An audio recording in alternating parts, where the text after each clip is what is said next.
मशरिक़ वस्ता की सियासत में बाज़ खबरें बज़ाहिर मुख्तसर होती हैं, मगर इनके पीछे पूरा खित्ता,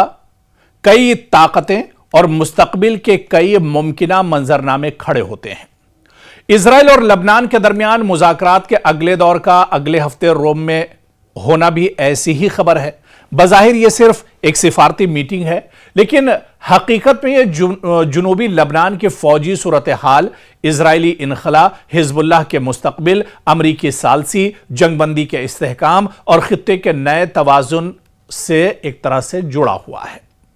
इसीलिए रोम में होने वाला यह अगला दौर सिर्फ दो मुल्कों के दरमियान एक मामूल की मुलाकात नहीं, बल्कि एक ऐसे पेचीदा बहरान को सियासी रास्ता देने की कोशिश है जिसने गुज़िश्ता कई माह से इजराइल, लबनान, ईरान और पूरे खित्ते को अदम इस्तेहकाम में मुब्तला रखा है। इजराइल के अमेरिका में सफीर ने ऐलान किया है कि इजराइल और लबनानी जो वफूद हैं मुज़ाकरात के अगले दौर के लिए अगले हफ्ते रोम में मिलेंगे। मुख्तलिफ रिपोर्ट्स के मुताबिक यह मुलाकात 14 और 15 जुलाई के आसपास मुतवक्के हैं और इसमें दोनों फरीक अपने साथ जो टेक्निकल टीमें हैं वो भी साथ लेकर आएंगे, ताकि सरहदी सिक्योरिटी, जुनूबी लबनान में इजरायली फौजी मौजूदगी, जंगबंदी के निफाज और बाकी मानदा तनाज़ात पर अमली सतह की बातचीत एक तरह से हो सके। यह बातचीत दरअसल इस सिलसिले की अगली कड़ी है जो गुज़िश्ता महीनों में अमरीकी सालसी के तहत शुरू हुई थी। अब वाशिंगटन में पहले भी इजराइल और लबनान के नुमाइंदों के दरमियान बातचीत हो चुकी है और अब रोम का मरहला इस अमल को अगले दर्जे तक ले जाने की कोशिश के तौर पर एक तरह से देखा जा रहा है। लेकिन यहां पर भी इस सवाल का जवाब हालिया इलाकाई जंगी पस मंजर में छुपा हुआ है। इजराइल और हिजबुल्लाह के दरमियान जुनूबी लबनान की सरहद पर कशीदगी नई नहीं, मगर हालिया महीनों में यह कशीदगी एक बड़े फौजी तसादुम में बदल गई। इजराइल ने लबनान के अंदर वसी हमले किए, जुनूबी लबनान में गहराई तक पेशकदमी की और अपने दिफाई मौक़िफ़ के तहत एक बफर जोन या हिफाजती पट्टी कायम करने की बात की।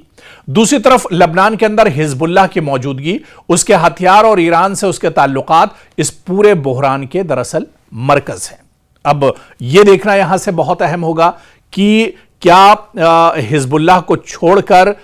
जो लबनान और इजराइल के दरमियान बातचीत होगी वो होगी, या फिर हिजबुल्लाह को भी इसमें शामिल किया जाता है, क्योंकि अमेरिका की सालसी में जंगबंदी और एक सिक्योरिटी फ्रेमवर्क पर बात एक तरह से आगे बढ़ती दिख रही है, जिसका बुनियादी मकसद यह भी है कि सरहदी महाज पर लड़ाई रुके, इजरायली हमले महदूद हों, लबनानी रियासत जुनूबी इलाकों में अपना कंट्रोल बढ़ाए और हिजबुल्लाह की मुसल्लह मौजूदगी को कम अज कम सरहदी इलाके से दूर किया जाए। दरअसल जो बात नहीं बन पा रही है वो हिजबुल्लाह को लेकर है और इजराइल ये चाहता है कि हिजबुल्लाह अपने हथियार एक तरह से डाल दे, हिजबुल्लाह सरेंडर कर दे, लेकिन हिजबुल्लाह इस पर तैयार नहीं है। और हिजबुल्लाह का ये मानना है कि इजराइल दरअसल जबरदस्ती पूरे इस मशरिक़ वस्ता पर कब्जा करना चाह रहा है, पूरे लबनान और इसके अलावा ईरान, इसके अलावा दूसरे जो ममालिक पूरे मशरिक़ वस्ता में आते हैं। इजराइल, ग्रेटर इजराइल अपने मिशन को मुकम्मल करने के लिए वो दरअसल यहां पर अपनी नापाक कोशिशें अंजाम दे रहा है, लेकिन इसी इजराइल के नापाक मिशन को कामयाब ना होने देने के लिए हिजबुल्लाह लगातार इजराइल की नाक में दम किए हुए है।